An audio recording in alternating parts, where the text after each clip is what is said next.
Namaskar. Welcome back to the Azure Databricks series. In today's video, I will take you through a step-by-step guide on how to create a catalog in Azure Databricks using tables from Azure PostgreSQL. And yes, we will be doing it securely through private access with VNet Integration. You will learn how to connect Azure Databricks to an Azure PostgreSQL Flexible Server using private networking, configure the connection settings securely, and finally create and access a catalog in Databricks that directly pulls data from PostgreSQL. This is going to be a complete hands-on session, perfect for anyone looking to integrate secure database with Databricks for enterprise-grade analytics. If you find this content helpful, please don't forget to like this video, subscribe to the channel, and press the bell icon so you never miss any updates in this Azure Databricks series. Let's get started and see how we can make Databricks and PostgreSQL work seamlessly, securely inside your virtual network. I will be using the all-purpose compute cluster here. Yep. So what I'll be doing is I'll be creating a connection to the PostgreSQL, and I'll be creating a catalog based on that connection. Yep. Once done, what will happen is we will be able to access all the objects that is present on the PostgreSQL from the Azure Databricks. Please note all the configuration related to the PostgreSQL, the networking method that I'm using for this particular PostgreSQL is the VNet integration. Yep. So what I've done in my previous videos, I've selected how to integrate the virtual network using peering between PostgreSQL and Azure Databricks. If you are new to this channel and if you want to configure PostgreSQL, then I would suggest look at my previous videos and get these objects created well before attempting to create a connection from Azure Databricks. Let's click on this add data here and then select create a connection. Yep. So the connection name, I would name it as JB PostgreSQL, and then I will give the date today, which is 12 October 2025, assuming we will have to create a catalog every day because there will be a change of data as far as the PostgreSQL is concerned. Yep. Connection type would be PostgreSQL. Yep. And then let's click on next. We will have to provide the host name. So let's go back to our PostgreSQL and then copy the endpoint here and then use that here. And the port would be 5342 user. Let's provide the username and password. Once the username and password is provided, let's create a connection. Yep, the connection is created. Now let's give the database name, which is in my case is Postgre. So let's validate the connection. I will use this all-purpose compute cluster. So click on test. Let's wait for the connection to complete. Okay, I can see that the connection is established. So click on close here and then click on create catalog. Okay, so now if you see here, we have the access part. You can provide required access, but in my case, I don't have much users, so I'll go with the default information. But yeah, in case if you have different users who need access, then this is the best place to provide that. Click on next, and then I will leave everything default here, and then click on save. Then if you see here, the catalog JB PostgreSQL 12 October 2025 is created now. Okay, so we have this catalog created, JB PostgreSQL 12 October 2025 catalog. Let's click on that. And then if you see here, we have this public schema, and we are able to see the customers table there. So now what I'll do is like, let's copy this catalog name. Yeah. And then what we'll do is let's create a sample notebook, and then let's try querying it and then see if we are able to get the required data. Yep. So I'll go ahead and do a select star from dot public dot customer.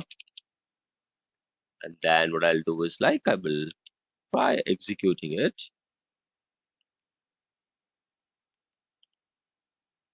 Let me connect to my all-purpose compute, and then let's try executing it. If you can see here, we are able to get the required data. Yep. Let's go back to the catalogs. And if you see here, we have this catalog here.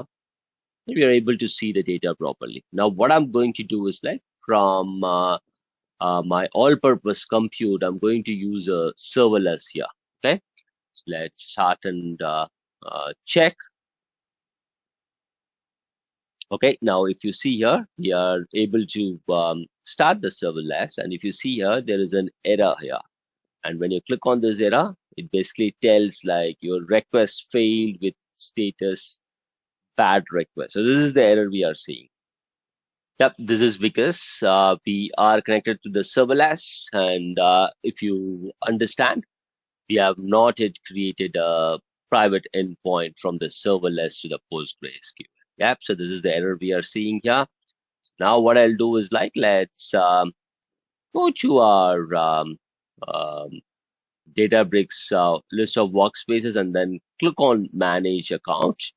And then what we'll do is like, we will try to create a, a network configuration checker, and then we will try to create a private endpoint from Databricks to PostgreSQL.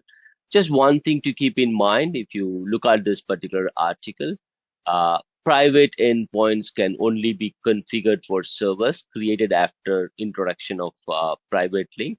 Servers that use virtual network integration are not eligible for private endpoint configuration. So this is something that you need to keep in mind. So our deployment is in VNet integration. So that means that you will not be able to create a private endpoint at all. Yeah. So now what I wanted to do is like, I just want to try creating one and then see what will happen if I create one. Yeah, that's the whole reason why I'm doing it. But I clearly understand that for this particular deployment, where my PostgreSQL is configured using VNet integration, I won't be able to create it. That means like, there is no way I'll be able to use my serverless to connect to this particular catalog. It can only be the all-purpose compute. Yeah, but just to clear the doubts, let's try once. Let's create the network connectivity configuration as JB CC PostgreSQL serverless. This is the name I'm going to use. Let's use West US2. Click on add. It's added. So now let's go to the private endpoint rules here and then click on this add private endpoint rule. So we need to get the Azure resource ID. So for that, let's go to our PostgreSQL and then click on this JSON view and then get the resource ID. Let's go back to the private endpoint creation place and then let's paste our resource ID. Yep, it's pasted here. So now as far as the Azure sub resource type is concerned, just click on this link and then search for Postgres.